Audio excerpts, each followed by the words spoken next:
Hello, welcome back. Art of Cycling, Tour de France, and I'm Greg Leach, and we're on to stage 7, what is expected to be a stage for the sprinters. And that's about to get a little more serious here in just a moment. So again, I appreciate all of you who have subscribed. Sorry I don't know your names.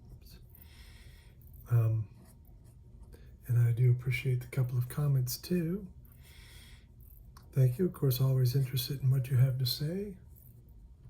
And I appreciate the kindness expressed as well. We know the internet can be a dark place of unkind people.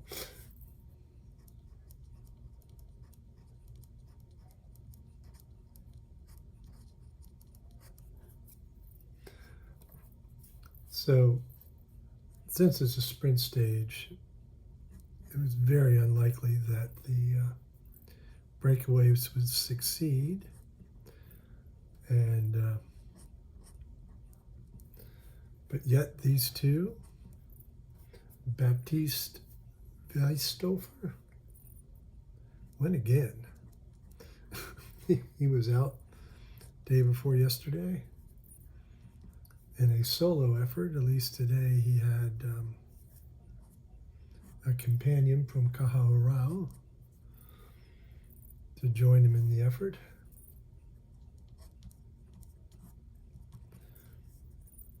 Here they have recognized that the catch is imminent. So while they still have a chance, a quick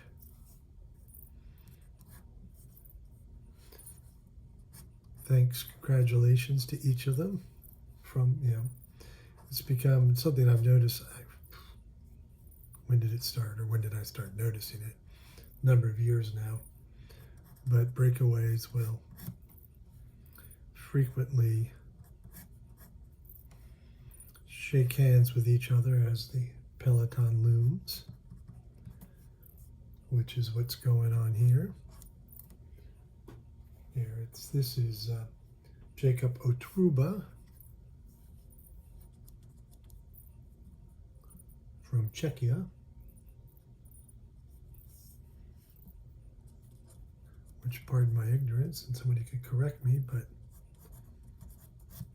I think is formerly known as the Czech Republic, and even further back, the Czechoslovakia.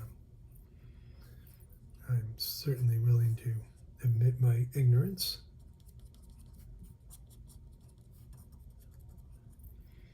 On all things geopolitical.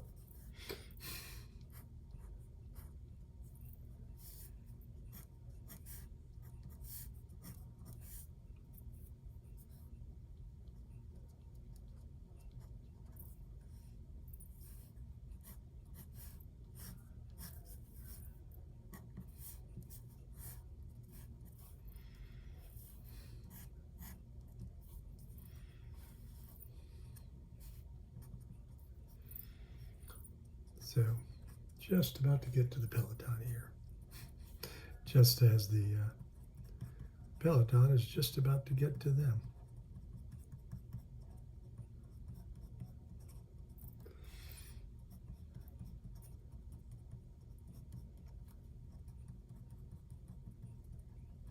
And because it's a sprint stage, they're very much still all together,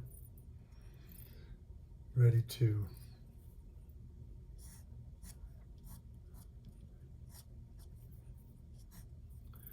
bounce, get their sprint teams organized, and hit the front, storming towards Bordeaux. What's the town finish? I'm sorry. Yeah, the town of Bordeaux.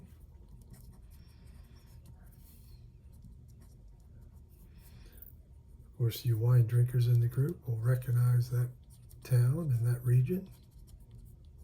In fact, I think I have a bottle of Bordeaux down in the kitchen right now. Maybe that'll be tonight's end of the stage drink.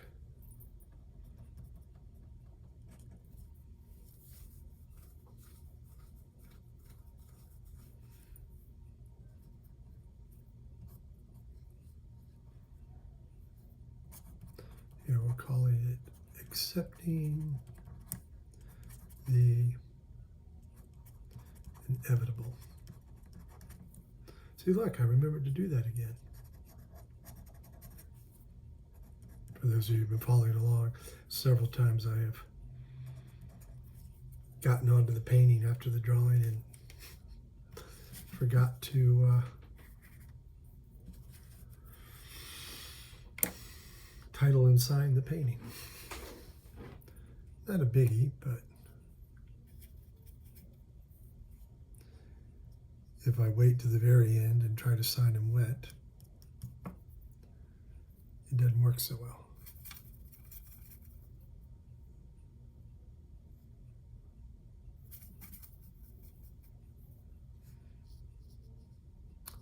I did one and the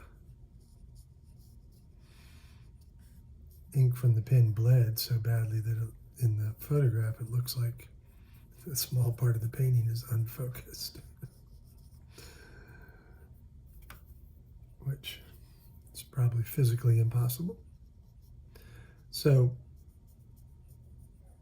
breakaways are a natural part of every stage, and we've seen some stages, in fact, for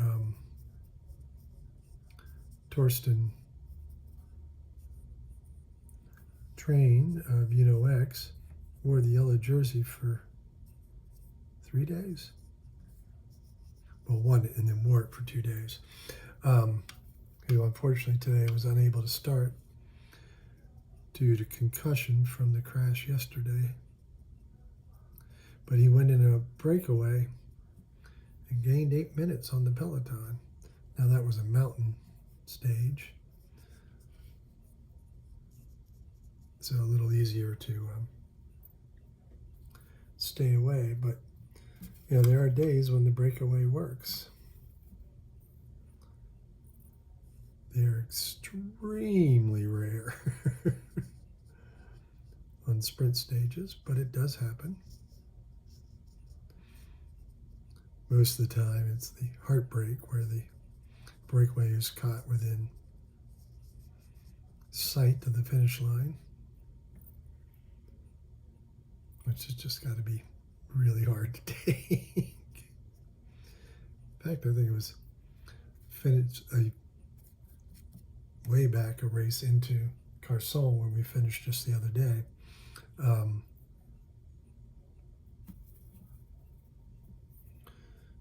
It was maybe 50 meters left to ride when, oh shoot, for a second there I remembered the name of the rider. Yeah, like I said, for a second there. But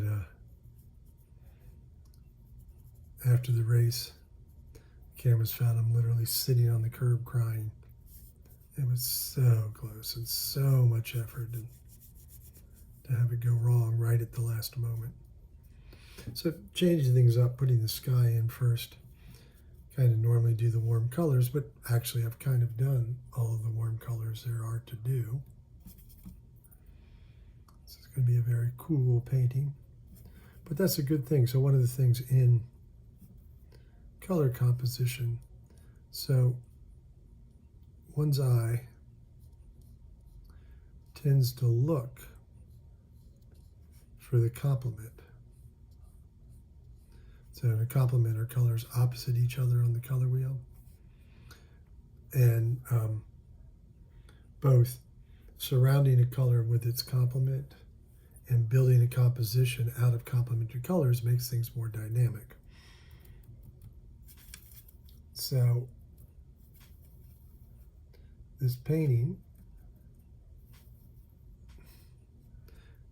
because of the landscape nature of it is going to be predominantly green. We're even starting, it's kind of fun, the two guys in the break were wearing complementary colors. So this painting over here is from the first painting of the stage, and it's the two of them getting their time gap, which turned out to be the largest time gap they had all day. Here I see a little red I missed. There, admittedly, a very small detail. So now we're going to move into the landscape aspect of this.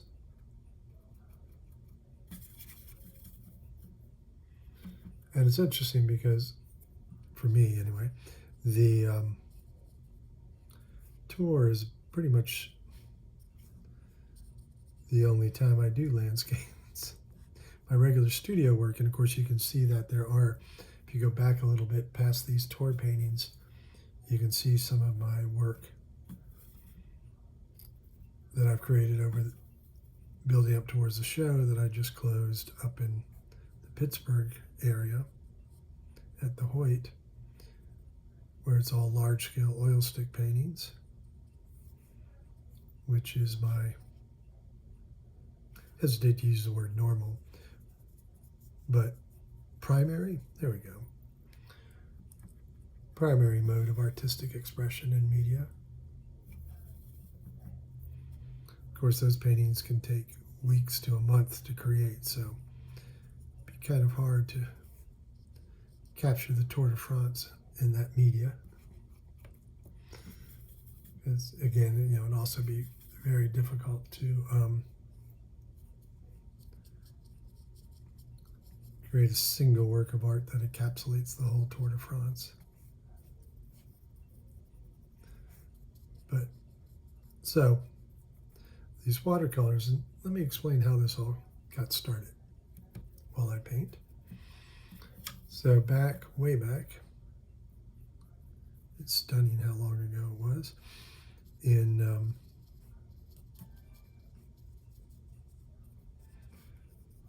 2012. Now I've been watching the tour for a long time, and you may guess I'm a bit of a workaholic. So I was painting the tour and kind of a little frustrated, you know, just spending my day watching TV. Now this was back when it was all broadcast and you could catch a little 2-hour version of the coverage, which is not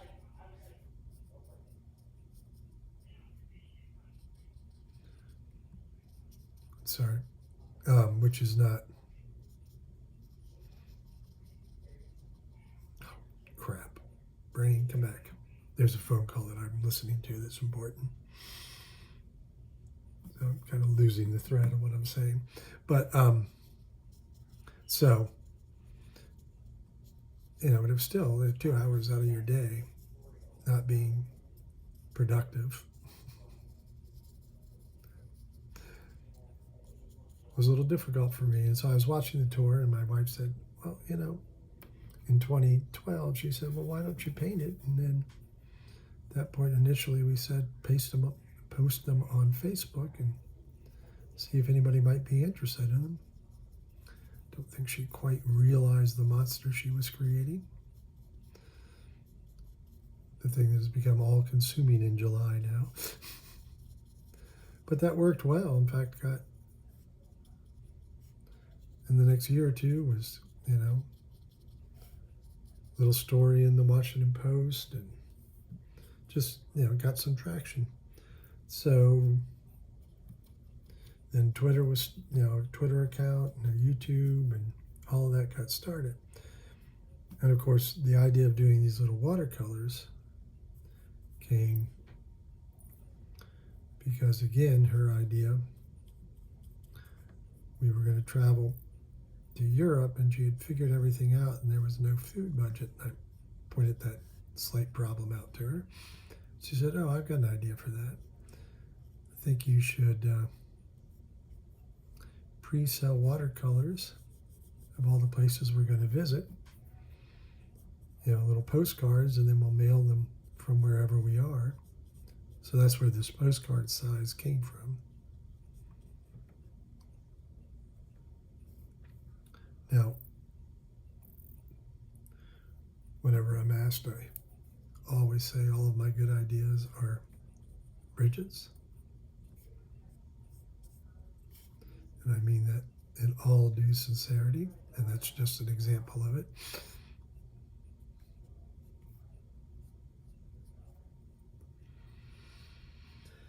So we're nearing completion on this one.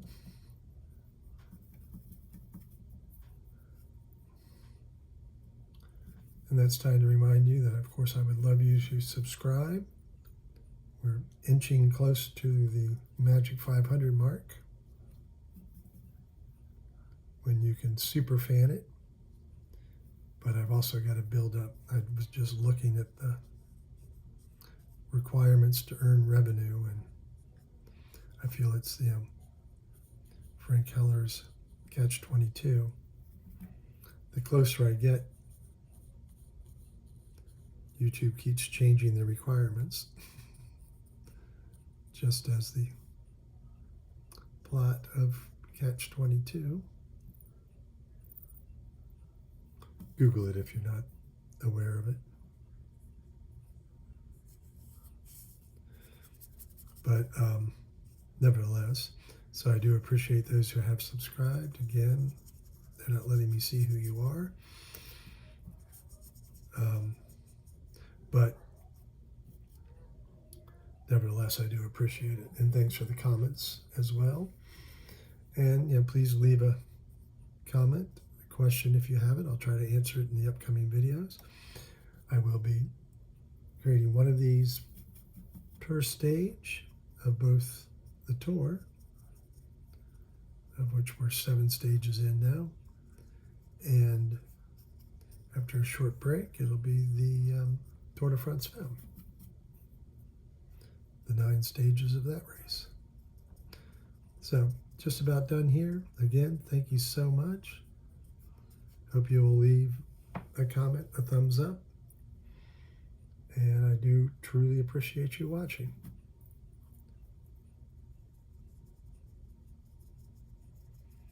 Let's see how much that red pops now that all that green is there. In fact, I think I'm going to go intensify the red just a little bit.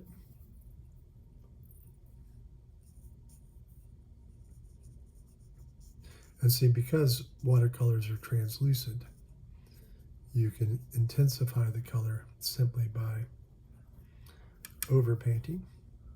Now these jerseys change to a little bit of mauve as well, so there. All right. Oh, one last little detail. Make his hand show up a little bit more because he's wearing a glove. There. All right. Thank you so much.